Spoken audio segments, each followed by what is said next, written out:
Alors, il n'y a pas un plus beau souvenir, il y en a plusieurs, mais s'il faut en choisir un, je pense que c'est lorsque j'ai été appelée, lorsque je vivais en Nouvelle-Calédonie, que je dirigeais l'aquarium, lorsque j'ai été appelée pour sauver un bébé dauphin qui était abandonné, qui était plein de contusions.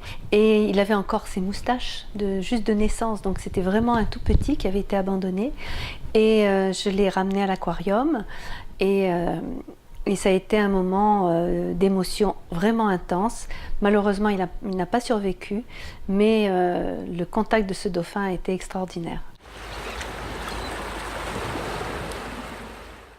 Je pense qu'au départ, j'étais très attirée par le monde animal, quel qu'il soit, terrestre et marin.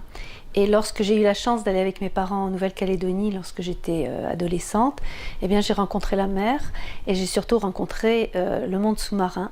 Et ça a été un déclic, parce que je voulais être océanographe et je suis devenue océanographe.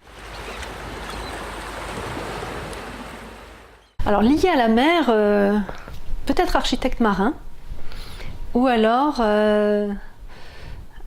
médecin de la marine, je ne sais pas.